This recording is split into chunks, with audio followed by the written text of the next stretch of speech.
missing. We need her toy before we leave. Look at what we found. Of course. Huh. Yeah, I was looking at more like that. Yeah, the 5.77,000.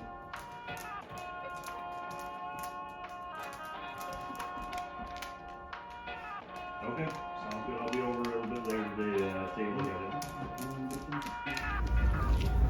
So, Look Tom at brought this his thing. car down to get work on today, and the engine blew up on the way down. And so we're here looking at new cars for him. We're shopping. This is so cool. It's like a 1983 84 Bro. Original owner story too, which I love. Look, I give you the whole speech about not touching it. I'm just No, I was really just grabbing. I looked at the seatbelt to make sure it was actually like attached. No, I've ridden when I was a little kid. I rode right there. It was crazy. They didn't have seatbelts, by the way. That's You're just holding on. Uh-huh. But you were kids back then, so your life wasn't as valuable. Yeah. The only real thing I ever seen. Right. 216.5. Sorry, what?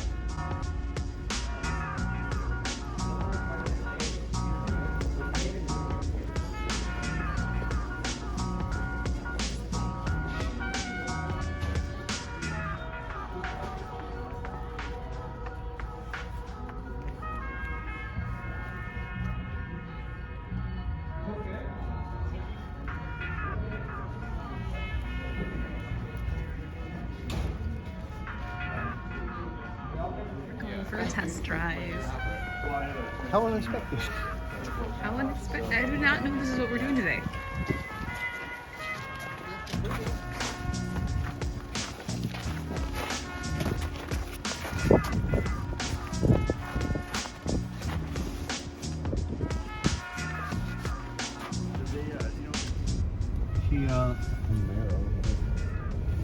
I've seen the other houses here. You don't see any stores here. You think they have them undug? Let's get the escapes over here. Second gen. Honda vans. I mean, they have them all clumped together. I think I'm gonna get that Wrangler Lucy. So am I. So am I. Nice. Okay, it's snowing again. Look at Look, there's my Subaru. That's what I want. You want a Look at this big rock Blue Crosscut, face. that's exactly what I was This place is pretty good. Oh, it's so fucking cold. Morning. Oh, I'll take that now. Got Sorry. It's okay. This is my Reuben. I don't always hang a ladder on the back of my RV at 10 o'clock at night at 15 degrees. But when I do, it's because I forgot to brush the roof off today. Oh, God, I hate being busy. I thought I was going to have a chance to relax when I got down here. I'm not going to record much up here because I'm scared, but I'm going to clear this as quick as possible and get back inside. It's cold as hell. Well, Steven is up on the roof trying to scrape off all the snow and ice. And it's really snowy, so... And it's so cold, so everything's definitely frozen. You can see that the Artemis moon is swinging.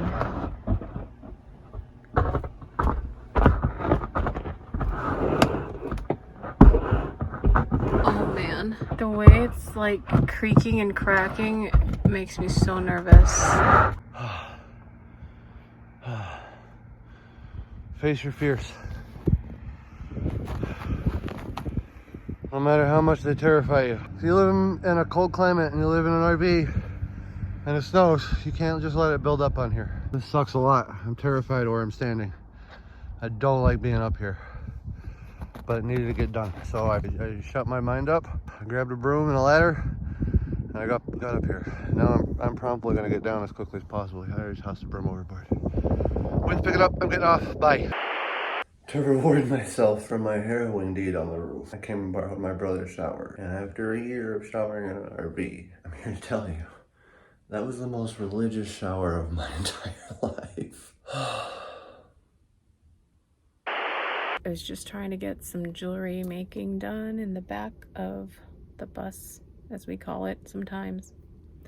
And then I noticed our Most important, basement bay got down to 37 degrees. It is a crazy cold day, and Steven left me alone to deal with the temperatures of Artemis, and I'm failing apparently. I hope we don't have frozen pipes. I had to turn off the buddy heater and the electric heater so we can get the furnace to kick in and heat up the basement. I just was, you know, in the back trying to get stuff done. And everything just clicked. I guess we're using too much power. My cooking chicken. I guess this is the first time we've used the oven here. We were trying to cook dinner with the oven for the first time in this location. We've never done that before. I have heaters in the basement running, and then we had the bus furnace on, and we had the fridge plugged in, and I bet you the fridge hit and blew the breaker. My brother and their family are asleep. It's 9 o'clock at night, and now we have to make it through the whole night in 1 degree on just battery power. And this, I've never done this before. And I don't know if our system can take it. I'm gonna have to set an alarm for 5:30 in the morning, maybe earlier, to make the catch weight, because we got big problems now. So I'm gonna take you guys outside and I'm gonna adjust the heater. We're gonna be running at what we call bare minimum. It's gonna suck. So this is kind of like an emergency situation. We've never ever had this. This is what like I build all the backup systems for. I don't know how all this is going to work out because it's going to be very cold tonight. Yeah, it was different letting yourself in at the other house, but you can't really do that here. I can't just do that here. Set that thermostat down to 68, please. So in this bay, I have heaters going, and I hate having to even open this.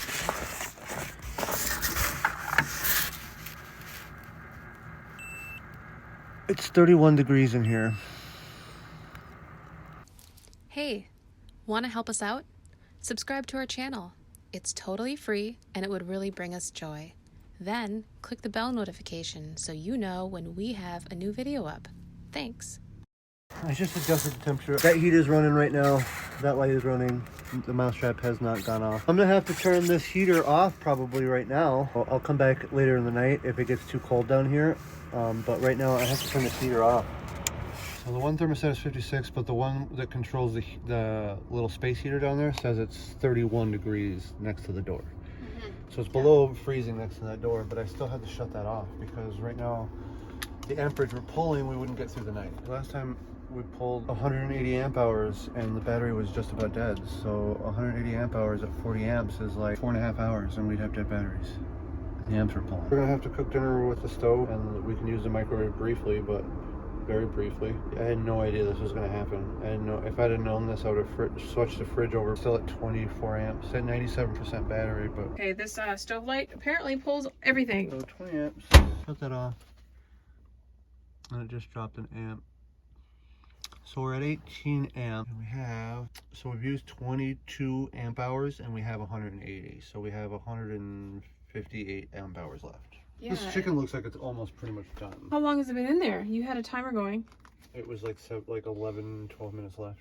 So had this happened last year, we would Yeah. have been absolutely Royally screwed. Last year we didn't have the batteries or the inverters or anything. It's currently 0 degrees plus wind chill. It's gonna be really cold, close, guys. I've never tested this battery system in this kind of cold. We're pulling 20 amps per hour. Heat ourselves right now to keep the basement and the water from freezing. That's not enough. We're about 15 to 20 amps shy of what I need just to keep the basements from freezing. So what I'm gonna have to do tonight is do a little bit of juggling. If this would have happened last year, the power would have went out. Like if we'd have been here in this exact location, power goes out, my brother and his family are asleep, no access to the circuit breakers. We have at max 3 hours of the furnace before that would just die. When you start the engine for the RV, it's supposed to charge the coach batteries, but that system is broken. Our coach batteries have never been able to charge when the engine is running. Without power, our coach batteries are dead. I'd have to fire up the generator. A year ago, we would have had to fire up a generator and I'd have to keep it going all night. And the generator that we had last year wouldn't have done that. It's 12:30, excuse me, it's 1 o'clock in the morning. I blew a breaker tonight at 9:30 tonight. It's 0 out currently. I have 65 gallons of water on board. When you pop the breaker, you lose all your electricity and the power that you're using to keep that water warm. I do have 5 kilowatts of battery that are currently powering the heaters. I just shut off one of the inverters so that the RV furnace and the water heater are now running off of the 12-volt RV house batteries. I'm gonna do that for 2 to 3 hours so I can conserve my 24-volt batteries a little bit. I'm gonna get up at 3 o'clock in the morning and I'm gonna check all the batteries again. And then I'll probably have to get up at 6 o'clock in the morning to start the generator and text my brother and see if he can reset that breaker so that we can be safe again. It's freezing cold out here, so I gotta get to work. Hi, it's 9 o'clock in the morning, about 12 hours after the circuit blew last night in the garage and we lost our power in the RV. I finally got power back on, so I was able to go back inside. Could have gone inside much earlier. As a matter of fact, if I was smart enough to text my brother this morning at 5 a.m., I'd have had power. But I didn't want to inconvenience anybody, and then I was outside in the driveway filling up propane for the buddy heater, and I see my brother pull out of the garage and take off to work, and I was like, dang it. I went ahead and flipped the breaker, but I unplugged us, and we're still in the generator right now because our batteries got all the way down. We used about 170 amp hours last night, and they didn't get down to where they were dangerous. They got down to about 68%. They were down there. They got down to about 12.2 volts per battery. Dealing with lead acid, that's getting pretty low. Everything's fine. You know, we did it. I woke up a couple times during the night and I would click the main inverter off. We were able to go all the way down to -5 actually. It's -5 right now. We were down to negative, like, I don't know, 11, 15 with wind chill without any power and with 65 gallons of water on board. My stress level just dropped. I'm gonna run one more tank of gas to this generator just to get those batteries bumped up. I gotta get the basement heated back up too, because I had to take one of the heaters last night offline, and that meant that the basement got really cold. When I turned the heater back on this morning, the one thermostat next to the door was reading 23 degrees, and that's next to a big 65-gallon water tank. Thankfully, the one that was just 10 inches away was reading 46, 45 degrees, so not the warmest back there, especially when the door is getting down to 23 degrees, but it's enough to keep that water from freezing overnight. Nice and toasty in here. I'm gonna have some coffee and I'm gonna relax because I've been up since literally 4 o'clock in the morning. Glad this is over. I'm glad we can do it. I guess eventually we had to sort of test these batteries out. Now we know if we're gonna use the oven, then we gotta do a little bit more juggling. So I gotta go.